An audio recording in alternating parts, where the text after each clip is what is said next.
नमस्कार। हम लोग इस वीडियो में 23 मई से 31 मई 2024 के करंट अफेयर्स को विथ एक्स्ट्रा पॉइंट देखने वाले हैं, जो कि railway, PCS, SSC, state government सबके लिए समान रूप से उपयोगी होगा।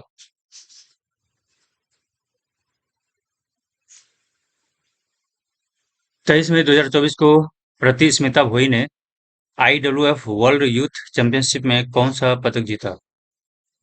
प्रति स्मिता भोई ने आईडब्ल्यूएफ वर्ल्ड यूथ चैंपियनशिप में स्वर्ण पदक जीता।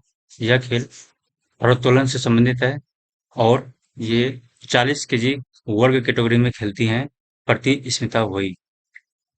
अंतर्राष्ट्रीय भारोत्तोलन महासंघ का जो हेडक्वार्टर है वो लुसाने में है। चलिए नेक्स्ट आइए। एएफसी महिला एशिया कप 2026 की मेजबानी कौन करेगा? ऑस्ट्रेलिया। एएफसी यानी कि एशियाई फुटबॉल परिसंघ, एशियाई फुटबॉल परिसंघ महिला एशिया कप 2026 की मेजबानी करेगा ऑस्ट्रेलिया। अभी अभी ऑस्ट्रेलिया ने 2023 की महिला फीफा वर्ल्ड कप की मेजबानी करी थी। चलिए नेक्स्ट आइए। 23 मई 2024 को किस देश की कामी रीता शेरपा ने माउंट एवरेस्ट पर 30वीं बार चढ़ाई करके नया रिकॉर्ड बनाया है? तो कामी रीता शेरपा कहाँ के हैं? नेपाल के, जिसे एवरेस्ट मैन के नाम से जाना जाता है।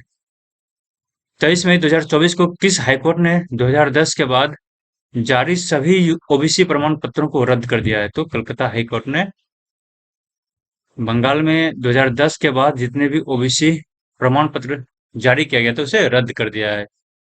हालांकि नौकरी पे कोई खतरा नहीं आने वाला है। इनका कहना है कि आप पिछड़ा वर्ग आयोग की सलाह माने, नहीं तो यही स्थिति होगा। इसलिए क्योंकि अल्टीमेटम दिया गया है कलकत्ता हाईकोर्ट के द्वारा कि आप पिछड़ा वर्ग आयोग की सलाह मानकर ही ओबीसी प्रमाण पत्र जारी करेंगे। नेक्स्ट है। अंतर्राष्ट्रीय सौर गठबंधन का 99वां पूर्ण सदस्य देश कौन बना? तो स्पेन। अंतर्राष्ट्रीय सौर गठबंधन भारत और फ्रांस के सहयोग से बना है, जिसका हेडक्वार्टर गुरुग्राम में है। और ये जो अंतर्राष्ट्रीय सौर गठबंधन है ये कॉप 21 के दौरान इसकी स्थापना हुई थी। और अंतर्राष्ट्रीय सौर गठबंधन का 99वां पूर्ण सदस्य बनने वाला स्पेन था। हालांकि अभी इससे ज्यादा हो गया है, 101वां है नेपाल। नेपाल 101वां देश था जिसने कि अंतर्राष्ट्रीय सौर गठबंधन का सदस्यता लिया। नेक्स्ट है ये। 23 मई 2024 को कहाँ बौद्ध त्योहार सागा दावा सागा दावा मनाया गया? तो सागा दावा मनाया गया सिक्किम में। यह महायान बौद्ध धर्म से संबंधित त्योहार है। सिक्किम का हाल फिलहाल हम लोगों ने पढ़ा कि सिक्किम का स्थापना हुआ है 16 मई 1975 को 36वां संविधान संशोधन के द्वारा, और यह 22वां राज्य बना। रिपोर्ट के अनुसार भारत की कितनी गंगा डॉल्फिन पाई गई है? भारत की कितनी गंगा डॉल्फिन पाई गई है?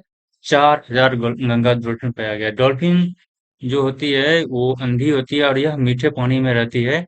डॉल्फिन का वैज्ञानिक नाम है प्लेटिनिस्टा गैंगेटिका। और यह जो डॉल्फिन है इसे राष्ट्रीय जलीय जीव घोषित किया गया है 2010 में। बंगाल, नेपाल और पाकिस्तान में यह प्रमुखता से पाया जाता है, और भारत में भी।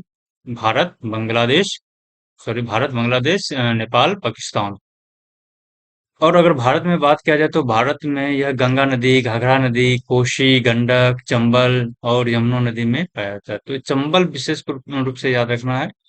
गंगा और उसकी सहायक नदी में तो पाई जाती है, हम लोगों को पता है, लेकिन चंबल नदी को भी विशेष रूप से याद रखना है। ये जो डॉल्फिन है यह स्तनधारी जीव है, इसको मछली की श्रेणी में नहीं रखा जाता है। और इसे वन्य जीव के वन्य जीव जो अधिनियम है 1972, इसके अनुसूची वन में रखा गया है इसे, गंगा डॉल्फिन को। नेक्स्ट है ये। एस्ट्रोनॉमी में 100 पुरस्कार 2024 किसे मिलेगा? तो श्रीनिवास कुलकर्णी को क्या मिलेगा? 100 पुरस्कार। तो ये हांगकांग द्वारा दिया जाता है।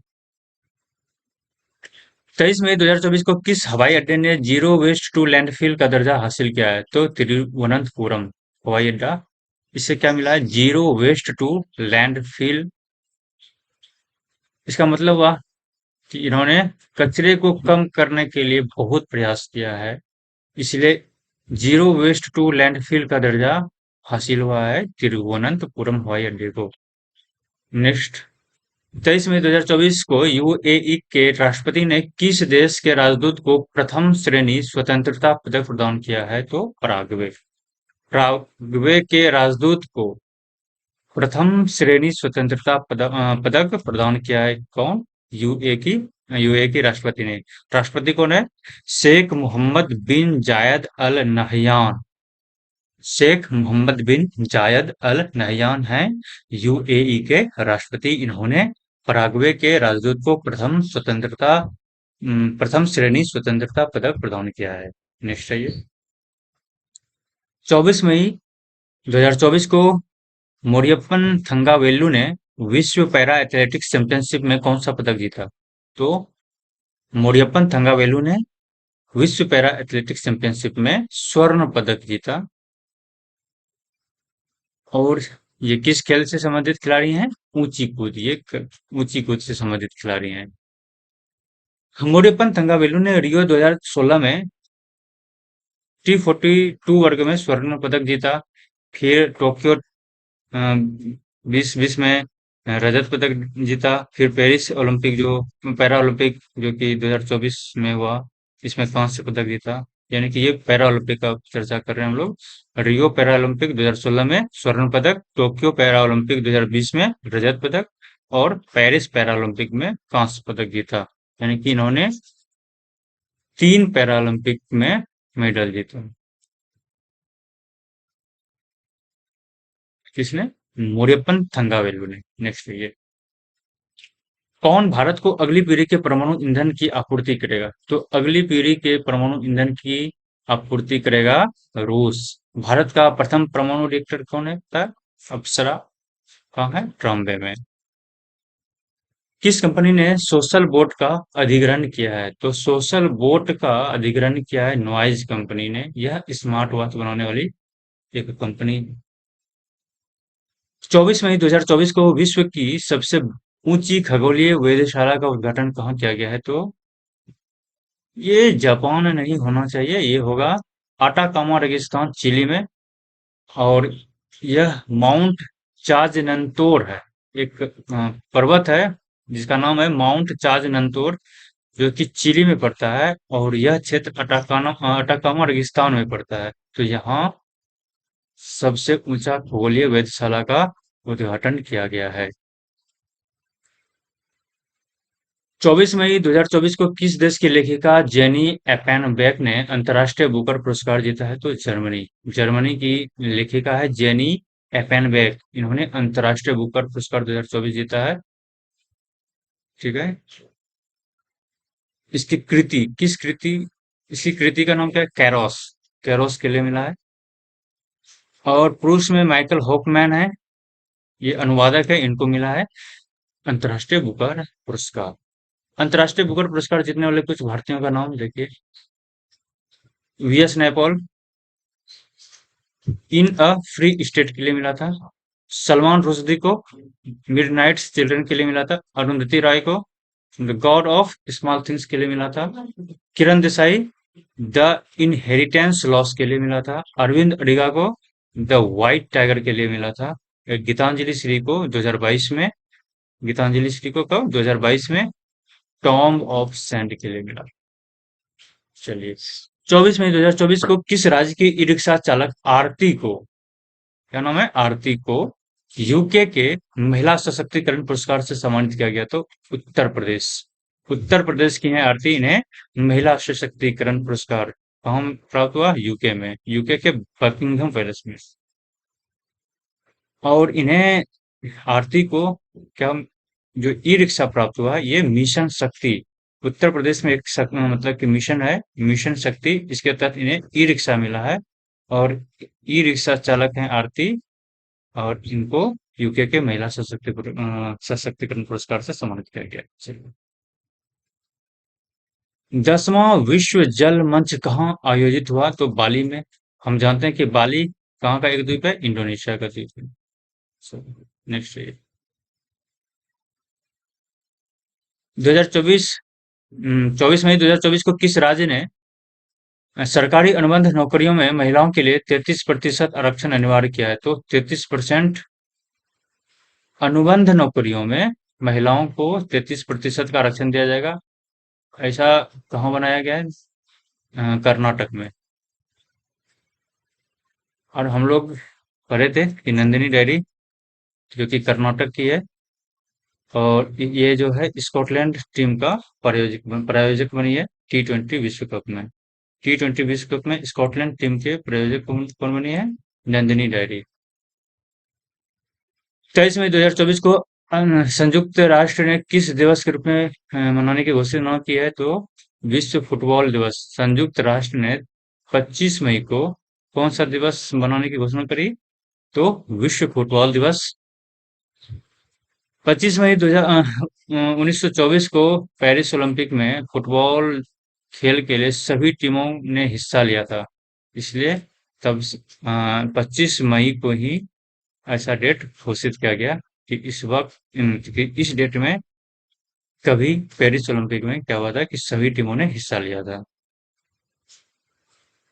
25 मई 2024 को यूएई के संस्कृति और पर्यटन विभाग से किसे गोल्डन वीजा मिला? तो रजनीकांत को मिला गोल्डन वीजा। बहुत सारी छूट दिया जाता है इसमें। यूएई में एक शहर है अबू धाबी, और यहीं आईआईटी दिल्ली का 2024-25 का एक सत्र चलने वाला है। हम लोग पढ़े थे। चलिए नेक्स्ट। विश्व का 100% बायोडिग्रेडेबल पेन कहाँ लॉन्च किया गया? तो भारत में। और भारत में भी कहाँ? नई दिल्ली में। इसको बनाया किसने? सौरभ एच मेहता ने बनाया है। नेक्स्ट आइए। 25 मई 2024 को दूरदर्शन ने किस नाम से दो एआई एंकर लॉन्च किया? तो दो एआई एंकर का नाम है एआई क्रिश और एआई भूमि। एआई क्रिश और एआई भूमि, ये दो एंकर, ये वास्तव में डीडी किसान चैनल जो है, तो इस पर एंकरिंग करते हुए नजर आएंगे। और पूछा जाए कि दुनिया का सबसे पहला न्यूज एंकर कौन था? तो कियू हाओ। कियू हाओ दुनिया का सबसे पहला न्यूज एंकर था, जिसको चलाया था सिन्हुआ एजेंसी ने। न्यूज एजेंसी है चाइना की सिन्हुआ, इसी ने न्यूज एंकर कियू हाउ को नियुक्त किया था। यह पहला न्यूज एंकर था एआई। 25 मई 2024 को किसने कांस फिल्म फेस्टिवल में अनसर्टन रिगार्ड श्रेणी में सर्वश्रेष्ठ अभिनेत्री का पुरस्कार जीता है? तो अनुसुईया सेन गुप्ता।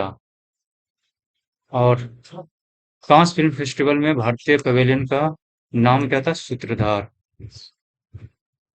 25 मई 2024 को ऑक्सफोर्ड इकोनॉमिक्स के ग्लोबल सिटीज इंडेक्स में भारत में कौन सा शहर शीर्ष पर रहा? दिल्ली। और टॉप पे रहा न्यूयॉर्क। 25 मई 2024 को किसे नासा के हॉल ऑफ फेम में सम्मानित किया गया? तो मुनीब अमीन भट्ट, ये कश्मीर के हैं। नासा के प्रशासक कौन है? Bill Nelson. 26 मई 2024 को किस देश ने अपने राष्ट्रपति के दर्शन पर आधारित एआई मॉडल लॉन्च किया? तो चीन ने। इस दर्शन में समाजवाद पर शी जिनपिंग के विचार को प्रस्तुत किया गया है। 26 मई 2024 को किस देश ने एएसएमपीए सुपरसोनिक क्रूज मिसाइल का सफल परीक्षण किया? फ्रांस ने। फ्रांस की राजधानी पेरिस, यहीं फ्रांस में ही कांस फिल्म फेस्टिवल आयोजित किया जाता है। नेक्स्ट है चक्रवात रेमेल का नामकरण किस देश के द्वारा किया गया? ओमान। रेमेल का मतलब होता है रेत। रेत मतलब बालू। ओमान की राजधानी मस्कट। पहली एशियाई रिले चैंपियनशिप 2024 कहाँ आयोजित हुई? तो बैंकॉक। बैंकॉक में आयोजित हुई। बैंकॉक कहाँ की राजधानी है? थाईलैंड की राजधानी है। ये जो रिले होता है 400 गुना 4 के रूप में होता है। 4 खिलाड़ी इसमें भाग लेते हैं। 2 महिला, अगर अगर 2 पुरुष है तो इसको क्या बोला जाएगा? मिश्रित। और मिश्रित में भारत ने स्वर्ण पदक जीता, गोल्ड। पुरुषों में इसने जीता सिल्वर। महिलाओं में इसने जीता सिल्वर। एशियाई चैंपियनशिप में दीपा कर्माकर ने कौन सा पदक जीता? तो स्वर्ण पदक जीता। ये फर्स्ट वुमेन है जिन्होंने एशियाई जिम्नास्टिक इवेंट में किसी भी इवेंट में गोल्ड मेडल जीता हो। दीपा कर्माकर। 27 मई 2024 को सांख्यिकी और कार्यान्वयन मंत्रालय द्वारा जारी आंकड़ों के अनुसार एम्प्लॉयमेंट रेट में कौन सा राज्य शीर्ष पर है? तो केरल एम्प्लॉयमेंट मामले में सर्वाधिक ऊपर पे है। इसका एम्प्लॉयमेंट रेट है 29.9%। इसमें मेल एम्प्लॉयमेंट है, अनएम्प्लॉयमेंट है 19.3% और फीमेल है 26.6%। भारत में अगर पूछा जाए तो कि कार्यशील आबादी कितना है, तो कार्यशील आबादी है 61% थी 2011 में, और 21% 2021 में 64%। तो कार्यशील आबादी अभी कितना है? 64%। 27 मई 2024 को किसने कांस फेस्टिवल में film all we imagine as light के लिए ग्रांड प्रिक्स पुरस्कार जीता है? तो पायल कपाड़िया ने। 28 मई 2024 को किस स्वतंत्रता सेनानी एवं क्रांतिकारी की जयंती मनाई गई? तो 28 मई को मनाया गया वीर सावरकर की जयंती। वीर सावरकर का जन्म 28 मई 1883 ईस्वी में हुआ। इन्होंने अभिनव भारत नामक संगठन को स्थापित किया था, और इन्होंने मैजिनी की जीवनी भी लिखी है, और ये इंडिया हाउस से भी एसोसिएटेड रहे थे। 28 मई को किस देश ने अपना 17वां गणतंत्र दिवस मनाया? तो नेपाल। और नेपाल ने पहली बार गणतंत्र दिवस मनाया था 2008 में। अभी नेपाल के जो अ, राष्ट्रपति हैं कौन है? रामचंद्र पौडेल। रामचंद्र पौडेल नेपाल के राष्ट्रपति हैं। 29 मई 2024 को किस नेपाली महिला ने एक ही सीजन में 3 बार माउंट एवरेस्ट फतह किया है? तो पूर्णिमा श्रेष्ठ एक ही सीजन में 3 बार माउंट एवरेस्ट को फतह किया है। 29 मई 2024 को डब्ल्यूएचओ ने कहा वॉक द टॉक योग सत्र कार्यक्रम का आयोजन किया? तो जिनेवा में। और डब्ल्यूएचओ का हेडक्वार्टर भी जिनेवा में ही है। 29 मई 2024 को गेल इंडिया लिमिटेड ने भारत का पहला ग्रीन हाइड्रोजन प्लांट कहाँ चालू किया है? तो मध्य प्रदेश के किस स्थान पर? विजयपुर नामक स्थान पर। गेल का स्थापना 1984 में हुआ था, जिसे बोला जाता है gas authority of India limited. और अगर पूछा जाए कि वह राज्य बताइए जिसने सबसे पहली बार भारत में ग्रीन हाइड्रोजन नीति लागू किया है? तो असम। ग्रीन हाइड्रोजन नीति लागू करने वाला पहला राज्य असम है। 30 मई 2024 को टोक्यो विश्वविद्यालय द्वारा कहाँ विश्व के सबसे ऊंची वेधशाला का उद्घाटन किया गया? तो चिली पहले भी आ चुका है। इसकी ऊंचाई है 5640 मीटर। चलिए। 30 मई को किस राज्य ने अपना 37वां स्थापना दिवस मनाया? तो गोवा ने मनाया। गोवा भारत का राज्य कब बना? 1987 में। और गोवा को मुक्ति कब मिली थी? 1961 में। गोवा को जो मुक्ति मिली थी उसके लिए जो ऑपरेशन चलाया गया था उसका नाम था ऑपरेशन विजय। और गोवा भारत का 25वां राज्य बना था। लोकपाल का सचिव किसे नियुक्त किया गया? प्रदीप कुमार त्रिपाठी को। लोक लोकपाल का सचिव प्रदीप कुमार त्रिपाठी को नियुक्त किया गया। 30 मई 2024 को किस देश के नागरिक हरप्रीत सिंह चीमा और नवनीत कौर चीमा माउंट एवरेस्ट पर पहुंचने वाले पहले सिख दंपत्ति बने? तो अमेरिका के। 31 मई 2024 को किसने दुनिया का पहला पूरी तरह से 3D प्रिंटेड इंजन वाला रॉकेट लॉन्च किया है? तो अग्निकुल कॉस्मोस। अग्निकुल कॉस्मोस निजी क्षेत्र की कंपनी है। इसकी स्थापना 2017 में हुई थी। यह जो रॉकेट है, जो पूरी तरह से 3D प्रिंटेड इंजन वाला रॉकेट है, इसका नाम रखा गया है अग्निबाण SORTED। और इसे जिस लॉन्च पैड से लॉन्च किया गया उस लॉन्च पैड का नाम है धनुष, जो कि बिल्कुल पूरी तरह से निजी क्षेत्र से संबंधित है। ये सार्वजनिक क्षेत्र से संबंधित नहीं है। हुरून इंडिया आर्ट लिस्ट 2024 में कौन शीर्ष पर रहे? तो Anish Kapoor. Hurun India art list 2024 में शीर्ष पर रहे अनीश कपूर। 31 मई 2024 को सबसे तेज 100 वनडे पूरा करने वाली पहली 100 वनडे विकेट पूरा करने वाली पहली महिला क्रिकेटर कौन बनी? Sophie Ecclestone. यह इंग्लैंड की खिलाड़ी हैं सोफी एक्लेस्टोन, जो जिन्होंने सबसे तेज 100 वनडे विकेट पूरा किया है। 31 मई 2024 को किसे मरणोपरांत बैग हैमर शॉट मेडल से सम्मानित किया गया? तो धनंजय कुमार सिंह को बैग हैमर शॉट मेडल से सम्मानित किया गया। यूएन के मिशन पर गए थे ये कहाँ? कांगो लोकतांत्रिक गणराज्य। कांगो लोकतांत्रिक गणराज्य में जब आपसी मुठभेड़ चल रहा था तो ये